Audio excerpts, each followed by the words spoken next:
Hibiscus के बारे में हम लोग ये ज़रूर जानेंगे कि इसमें फ्लावरिंग कैसे करना है, इनको क्या फर्टिलाइज़र चाहिए, पर वो बाद में। सबसे पहले जो मुझे लगता है कि बहुत इम्पोर्टेंट और बहुत ही ज़्यादा परेशान करने वाला प्रॉब्लम होता है, वो है मिलीबग का अटैक या स्पाइडर माइट का अटैक। और इसके अलावा मैं ये भी डिस्कस करूँगी, क्योंकि मैंने आज लॉन्ग वीडियो बनाया है, तो I am going to discuss major problem और उनको कैसे फिक्स करना है और कैसे आप उसको प्रिवेंट करके रख सकते हैं। लेकिन पहले आप मेरे प्लांट का एक व्यू देख लीजिए। जब से मेरे पास मैंने हिबिस्कस लगाना शुरू किया है, आज तक उसमें मिलीबग और एफिड का अटैक नहीं हुआ है। मुझे यकीन है कि आपको ये बात पे बिल्कुल भरोसा नहीं हो रहा होगा, क्योंकि हर एक जिनसे भी मैं मिली हूँ हिबिस्कस लवर से या हिबिस्कस पेरेंट्स से, they have complain me about mealybug. फिर वो ये भी कहते हैं कि दे कीप कमिंग बैक।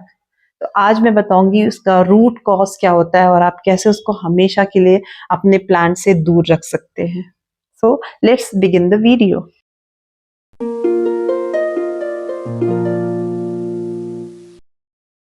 पहले जानते हैं मिलीबग या एफिड होता क्या है। यदि आपके फूलों पर कलियों में फूलों पर काले काले कीड़े नुमा ब्लैक या ग्रीन कलर का या रेड कलर का कुछ दिखे, तो वो होता है आपका एफिड या स्पाइडर माइट।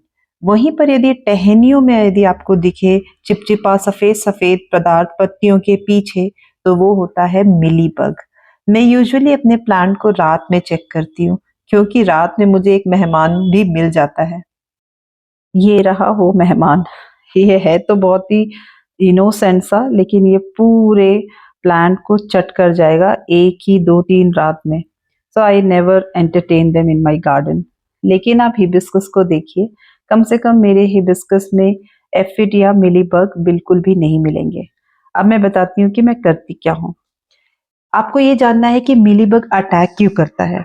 मोस्टली इसको मॉइस्ट या ह्यूमिड एनवायरनमेंट मिले, प्लांट बहुत पास पास हैं और बहुत गीले रहते हैं, तो उनका सैप जो है ना मिलीबग को बहुत अट्रैक्ट करता है और गीलेपन की वजह से मिलीबग अपने आप आ जाते हैं गार्डन में। तो first thing you have to do is अच्छे एयरी एनवायरनमेंट में रखिए, थोड़ा स्पेस देकर रखिए और प्लांट को कभी भी गीला ज़्यादा मत करिए। ओवर वाटरिंग करेंगे, सॉइल में गीलापन रहेगा, तो भी आपको मिलीबग अट्रैक्ट हो जाते हैं या एफिड आ जाते हैं। नाउ इसके अलावा यदि इम्यूनिटी कम है प्लांट की, प्लांट का इम्यून सिस्टम यदि वीक है, तो भी मिलीबग अटैक कर देगा। मैं क्या करती हूँ, मैं सॉइल में ही हमेशा 1 मंथ में एक बार नीम केक पाउडर जरूर डालती हूँ। फर्टिलाइजर जब डिस्कस करूंगी आई विल टेल यू कि मैं सॉइल कैसे बनाती हूँ। लेकिन नीम केक पाउडर क्या करता है, जड़ों से टहनियों में जाता है और एक पॉइजन क्रिएट करता है मिलीबग के लिए। यदि मिलीबग उस सैप को खाएगा तो उसको वो कड़वापन आता है, and that's how it remains away from my plant. Month में एक बार सॉइल में मैं ये ट्रीटमेंट देती हूँ और प्लांट की पत्तियों में मैं first of every month Neem oil से छिड़काव करती हूँ या स्प्रे करती हूँ। और सॉइल में 30th को मैं नीम केक पाउडर 8 इंच के गमले को मैं 2 स्पून नीम केक जरूर दे देती हूँ। It acts as immune booster.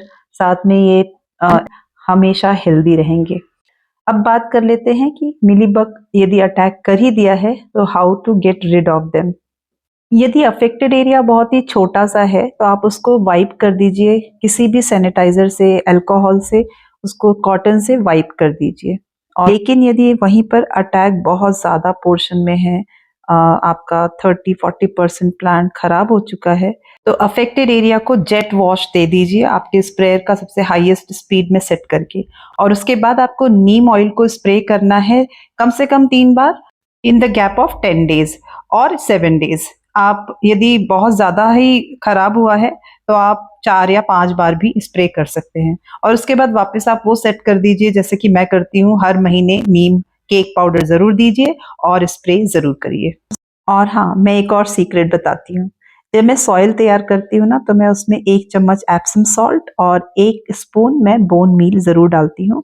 इन दोनों की वजह से, साथ में नीम केक पाउडर भी, यस डोंट फॉरगेट दैट, ये सॉइल को बहुत ही अच्छा न्यूट्रिशियस बना देता है, उसकी इम्यूनिटी को इतना स्ट्रॉन्ग कर लेता है कि कितना भी एफिड यदि आना भी चाहे या मिलीबग अटैक भी करना चाहे, आपका प्लांट भी मेरी प्लांट की तरह हेल्दी रहेगा। टर्माइट और स्पाइडर माइट के लिए भी आपको सेम इस प्रोसीजर फॉलो करना है जो आपने मिलीबग के लिए किया है।